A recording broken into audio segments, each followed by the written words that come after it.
Hi, I'm Ash, And I'm Meilin. and welcome to Ash Mei About Science, a 5-minute show about the latest science topics. Have you ever wondered why vaccines work? Today we'll be exploring the adaptive immune system and how it is the body's premier fighting force.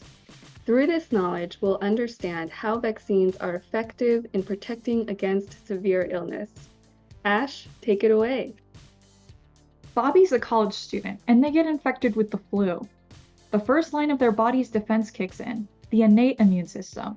Defense 1, physical barriers such as the skin and epithelial cells that line the respiratory, digestive, and genitourinary tracts. Attack number 1, defensins, which are antimicrobial peptides that disrupt the membranes of pathogens. But this common cold is especially virulent. Bobby has to miss a week of school.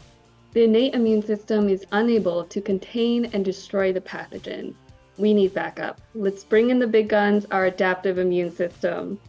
The adaptive immune system is our specialized military defense force against highly dangerous pathogens like coronavirus, and it consists of two main soldier types.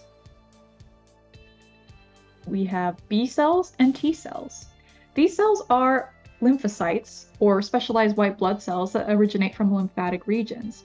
Think of the lymphatic system as being synonymous with the immune system. Now, T cells are named for their origin in the thymus, as pictured, which will either directly eliminate pathogens or create surface proteins to signal to the host cell that it needs to kill invaders. On the other hand, B cells, which come from bone marrow, secrete specific antibodies that will bind to and neutralize viruses.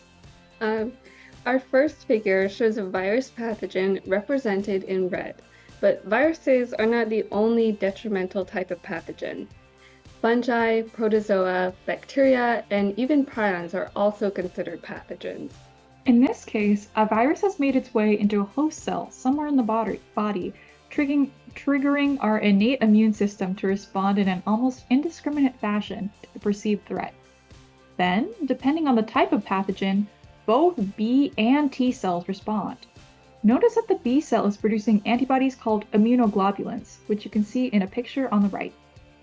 There are many types of immunoglobulins, but they all follow the same general Y-shaped structure.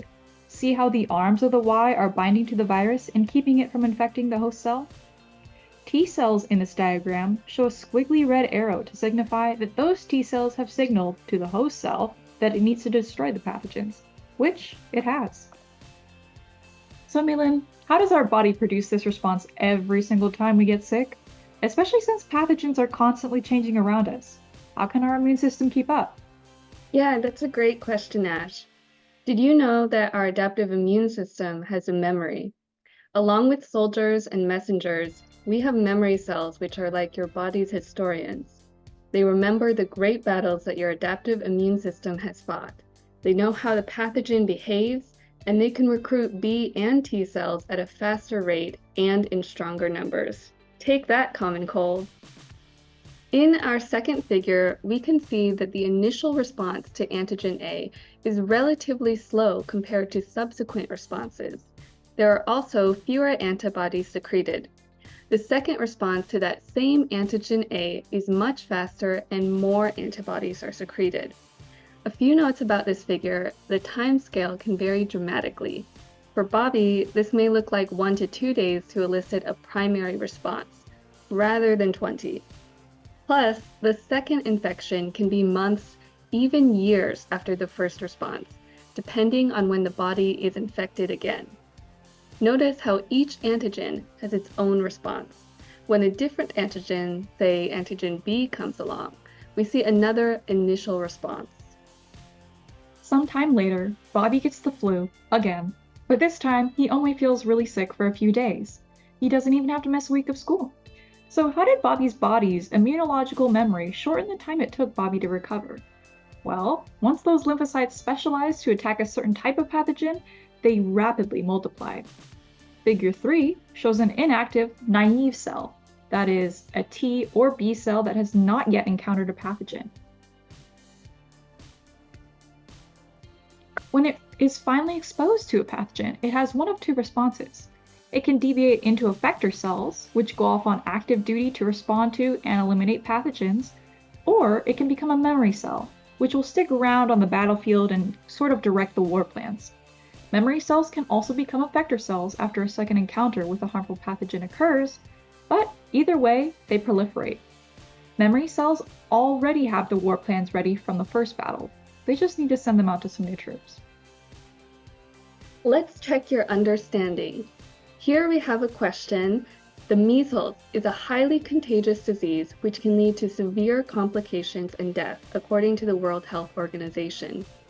Which of the following is most likely to occur to Kai, a college student who received both vaccine doses against the measles? A. Kai experiences complications and becomes blind. B. Kai dies from the measles. C. Kai contracts the measles and develops a prominent rash.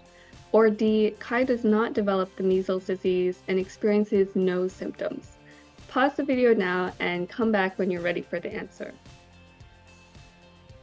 The answer is D. Kai does not develop the measles disease and experiences no symptoms. The reason for this is that Kai had received both vaccine doses before exposure to the measles. According to the Mayo Clinic, more than 93% of people who get the first dose of the measles, mumps, rubella vaccine develop immunity to measles, and after the second dose, about 97% of people are protected. Therefore, Kai had an immune system that was able to build up a response to the measles before he got infected.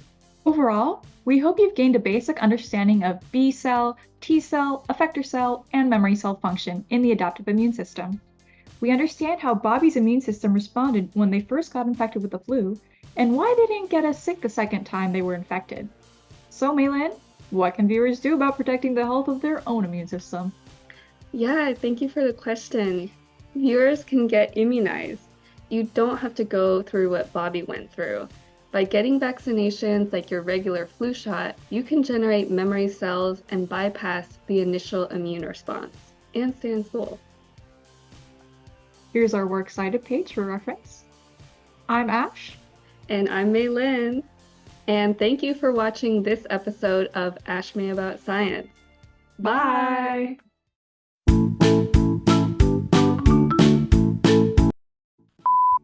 As you can see in this figure, a virus pathogen is represented in red, but viruses are not the only detrimental. Oh my god.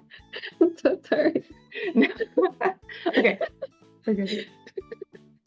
Yeah. C. Kai contracts the measles and develops a prominent rash. What's funny about Kai developing a rash? What the heck is the Mayo Clinic? The Mayo Clinic? The mayonnaise clinic? Like That's what I was thinking.